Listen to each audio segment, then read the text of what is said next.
Alright, Bitcoin, blockchain, Dogecoin, Ethereum, NFTs, everyone is talking about cryptocurrencies right now. But good lord, what does all of it mean? So, welcome to the one video that will take you from crypto noob to crypto genius. I'm going to tell you what it is, why it keeps becoming more important, what I've actually invested in myself, and the dark side of it. Okay, so when society was in its early stages, there was no such thing as money. We'll call this stage one. The only way to buy something off someone was to go up to them and be like, oh, I really like your horse. I'll trade you my cat for it. Sorry, Milo. I'd never trade you. But the issue with a system like that is that even though you might be perfectly happy to give up your horse, you just might not want a cat. So that trade will never happen. But that's where currency came in. Stage 2, coins, which, because they were made of precious materials like gold and silver, everyone just accepted that they were worth something. You've heard of the British pound, right? Well, the reason they're called pounds is because £1 literally just used to be £1 of silver. And so all of a sudden in a trade, it doesn't matter if you don't want my cat. As long as I have coins, we can still trade for your horse. Even if you have no use at all for the silver, because it's a precious material, you have that reassurance that you can take that coin, give it to someone else, and trade for something that you do want. Convenient, right? But then this evolved to stage 3. As banks became established and governments had control, we realized that as long as there was trust in the system, we could move away from needing to carry blocks of precious metal towards something even more convenient.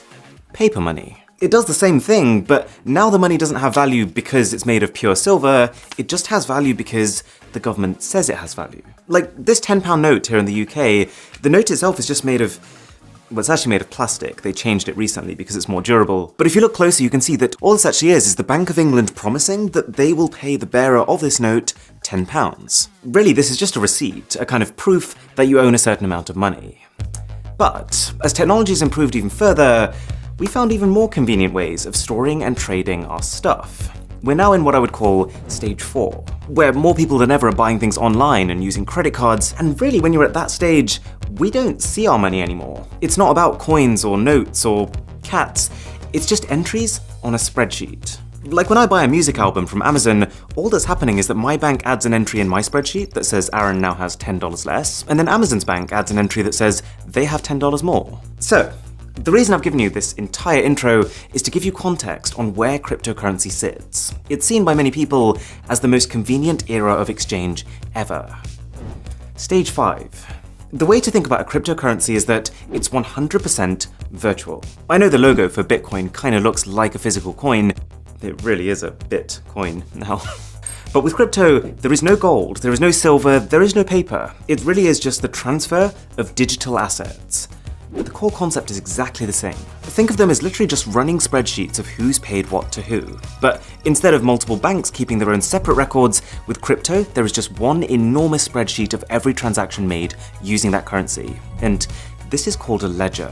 Okay, we all love a good spreadsheet, but what's all the fuss about? Why is everyone going crypto crazy? Well, there are some distinct advantages to a currency system like this. One, it's decentralized, which means that while every transaction of a given cryptocurrency is all recorded on the same ledger, there are many, many copies of that ledger, and anyone who is a part of the network has one. You might have heard of cryptocurrency mining, or Bitcoin mining. Well, all that is someone who set up a computer to crunch through transactions on their copy of this ledger or spreadsheet. There are already about 1 million Bitcoin miners around the world, and Bitcoin is just one type of cryptocurrency.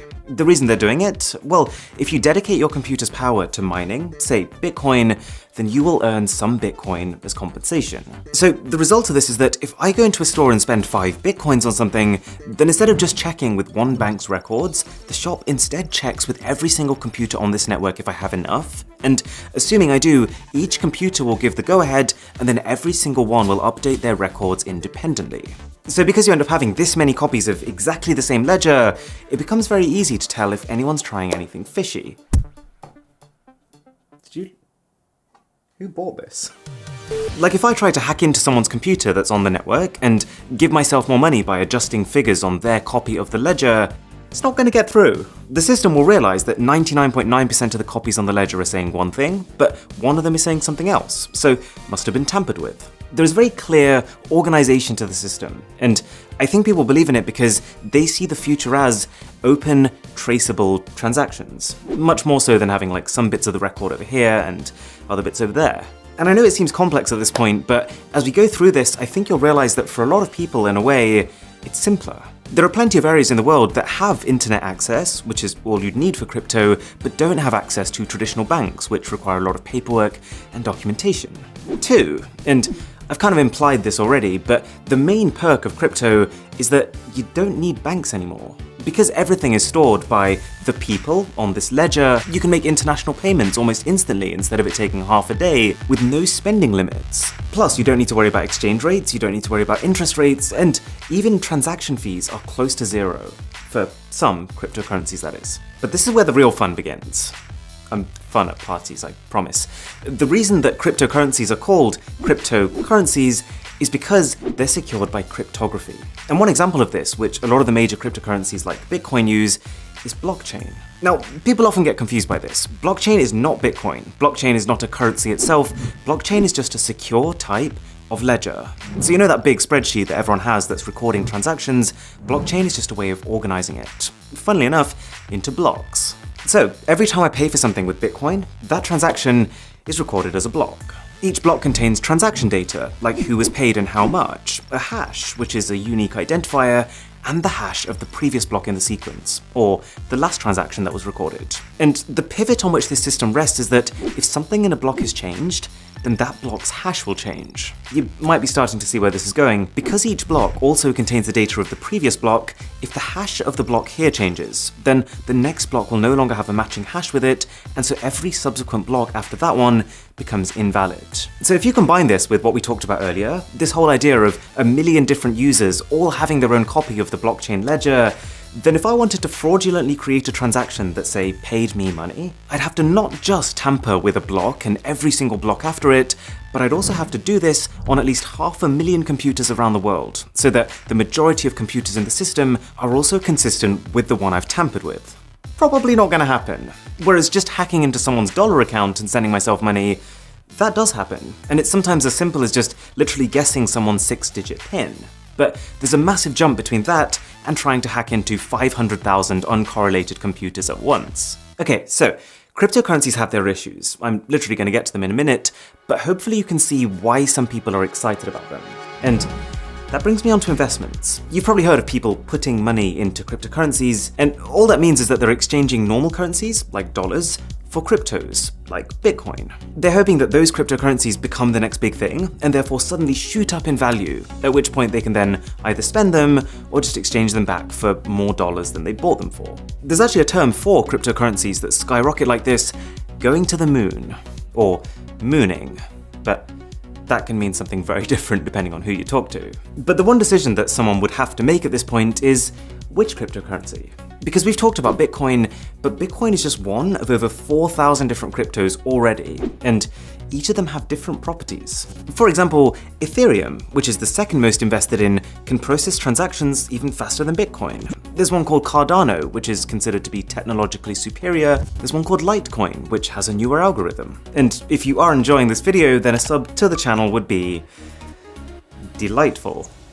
So let me show you what I've done, and disclaimer, this is not in any way at all financial advice. I'm not recommending this, I've literally only put in a small amount of money that I am comfortable losing, and to be honest, the way I'm seeing it is more as an optimistic gamble as opposed to a strategic investment. The only thing that you absolutely should buy is one of these hats. Best purchase I've ever made. That is financial advice. So I've put 40% in Ethereum, 20% in Polygon, 20% in Cardano, 10% in Cartesi, and 10% in Litecoin. And this portfolio has basically gone up and then down, and then up and then down. And then, honestly, you probably get more consistency from Wish.com. So crypto is in a pretty weird place right now. And this brings me on to its problems. The dark side. One of the main ones is exactly this. The reason I think a lot of people don't take crypto seriously is its volatility.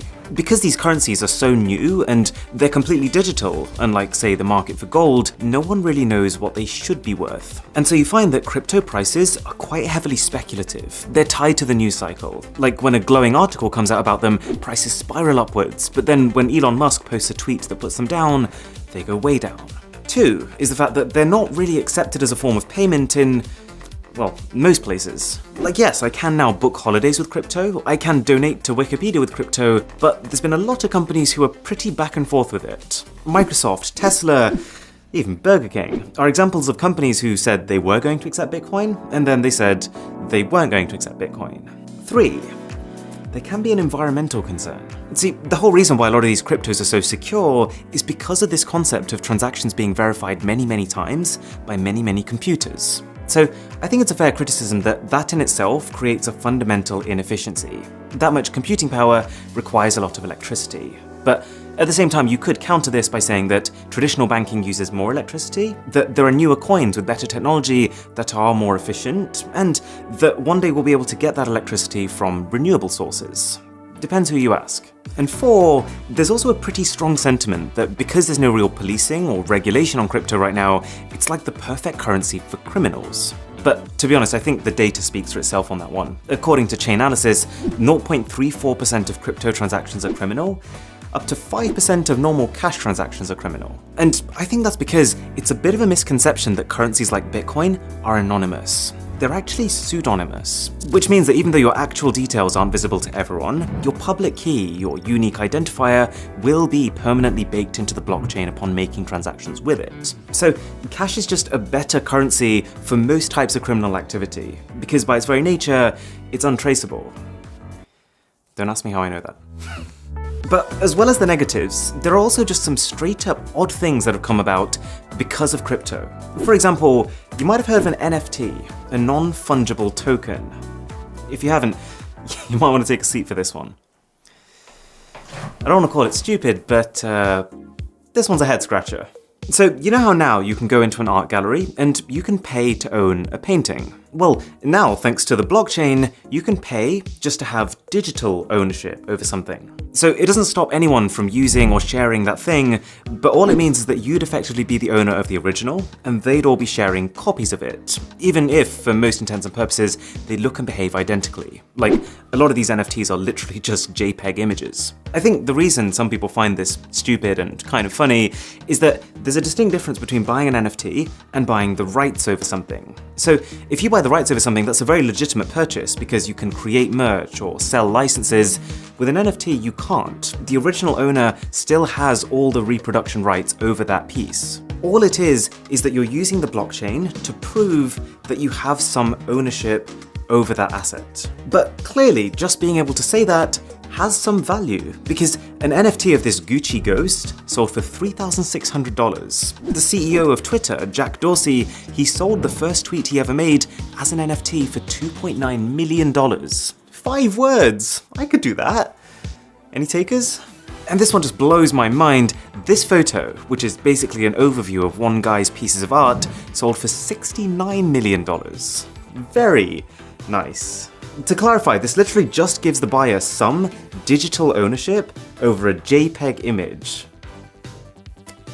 And finally, you might have heard of Dogecoin. Dogecoin is based on the same tech as Litecoin, but it was created as a joke. People started sharing it and putting a bit of money into it because they thought it was funny, but that propelled its value to the point where now we have people who have actually become millionaires just because they bought Dogecoin when it was cheap. It's an interesting world out there. If you did find this useful, then do consider sharing it with a friend or family member who could benefit. I would really appreciate it. And for my best phones of 2021, click here. For an Instagram story that crashes your phone, click here. My name is Aaron, this is Mr. Who's the Boss, and I'll catch you in the next one.